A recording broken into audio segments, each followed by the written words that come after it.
Now, let us assume a scenario where you have multiple vectors and you are asked to resolve the vectors into vertical and horizontal components. Okay, look at the vector. We have vector 1, vector 7, vector 8. I intentionally picked 8 vectors so that you can see multiple angles towards the resolution of vectors. Okay, so we are going to look at them one after the other.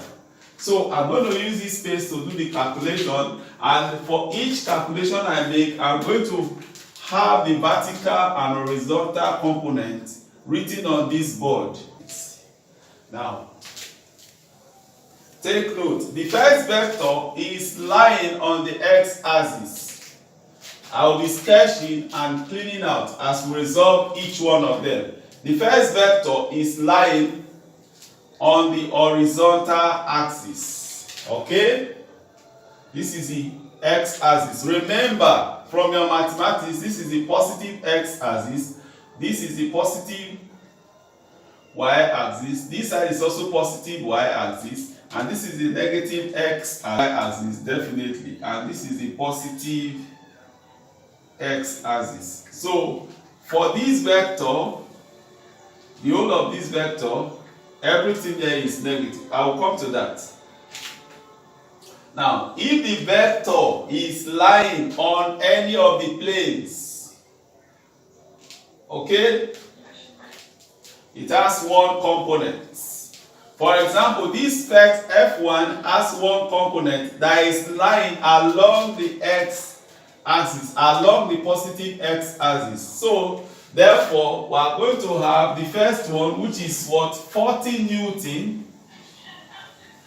It's going to have only one component because it's lying on this axis.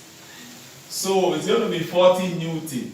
And the vertical component is going to be 0 Newton. Please take note. Okay?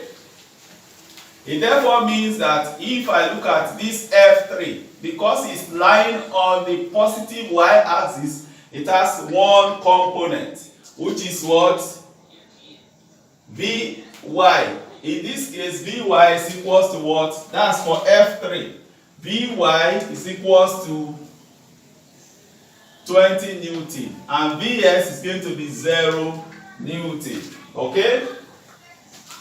For this one, F5, which lies on the negative x-axis, is going to be one component, and in this case is negative x. So we are going to have that one to be minus 10 Newton along the x-axis, but the vertical component is going to be 0. Okay? For F7, which lies on the negative y-axis, the x-axis is going to be 0. And the y-axis is going to be minus what? 10 Newton. Okay? Now, we come back to the second one. I don't know why students, I have seen a couple of students make this mistake that they think the angle of the first one is 30 Newton, is 30 degrees. No, the vectors, imagine this is the origin, right? So you pull the vector to this direction. So the angle for the second one, here, angle is equals to what? 30 degrees. And it's with respect to the horizontal. Okay? 30 degrees. Theta is equals to 30 degrees.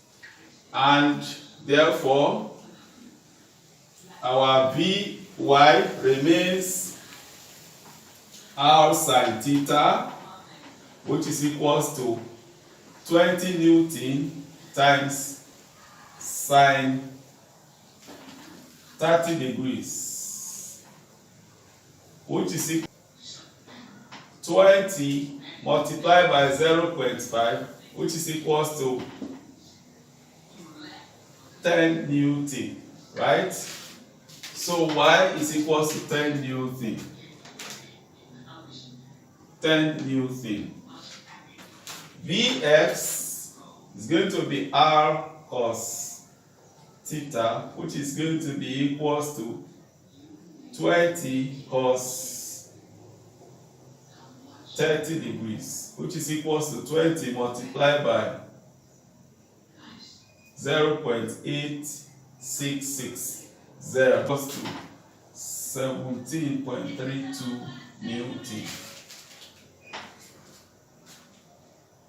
17.32 Newton. We move on to calculate F4. Let me extract it. Okay. So this is the angle 60 degrees with respect to the vertical. This one is 30 Newton. Okay. Therefore, this is Vy and this is Vx. This one is the negative x axis. Vy, in this case, Vx is the opposite. Vy is the adjacent. Okay? Theta is Newton. Therefore, Vx is equals to 30 multiplied by sine 60 degrees. Sine 60 degrees, 0.98 Newton. So this is Vx4. That will be 25.98. Okay? Then we can now calculate cos theta is equals to adjacent over hypotenuse, which is equals to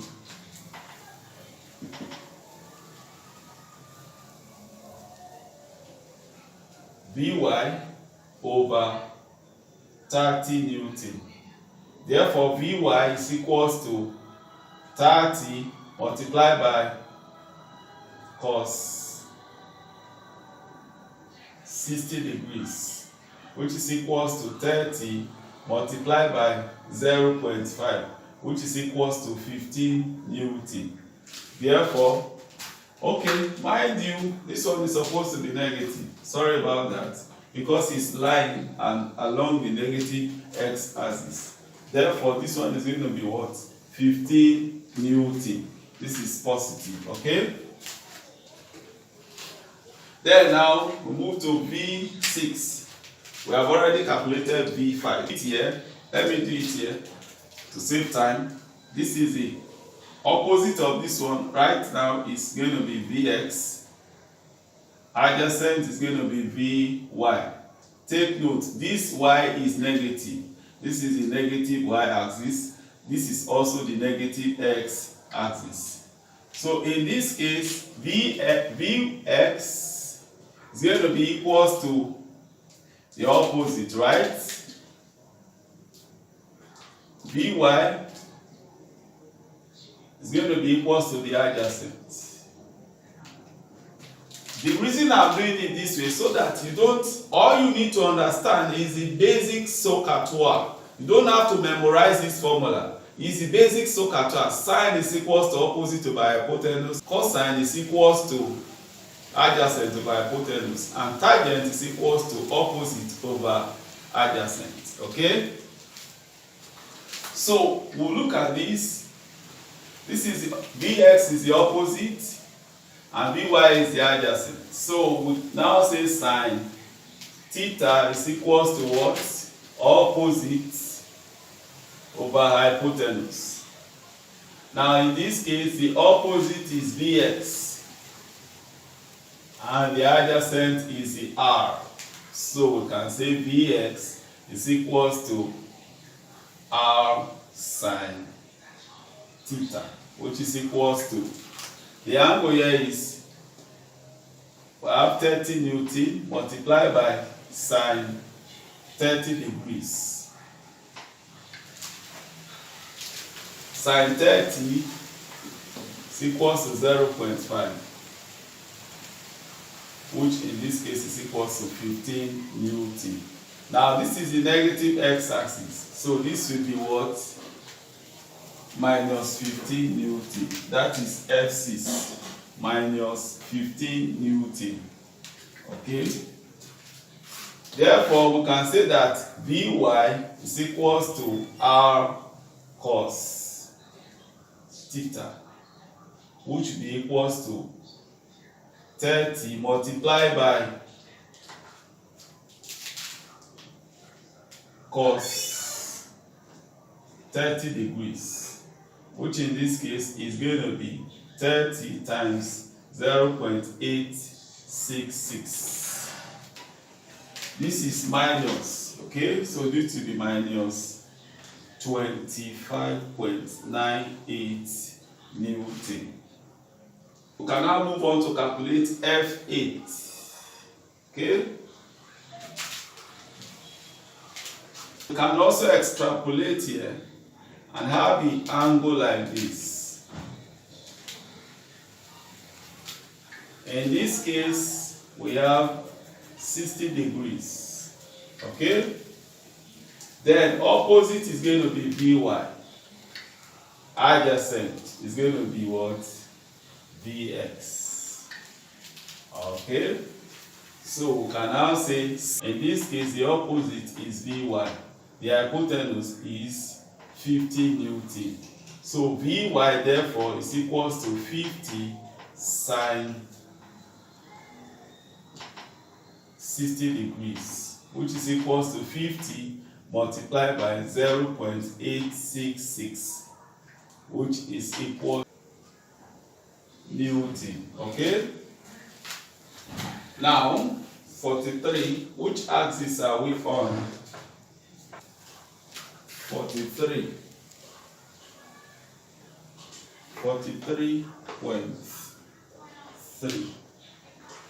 For the Vs, negative, okay? This is negative, and this will be equals to 50 cos 30, cos 60 rather, cos 60 degrees, which is equals to 50 times 0.5, which is equals to 25 Newton. We can now proceed to calculate the total for this one and total for this one. Calculate the total of this one is going to give you minus 28.68, and for the vertical axis you are going to have minus 34.28 Newton. Okay? This is what it now means.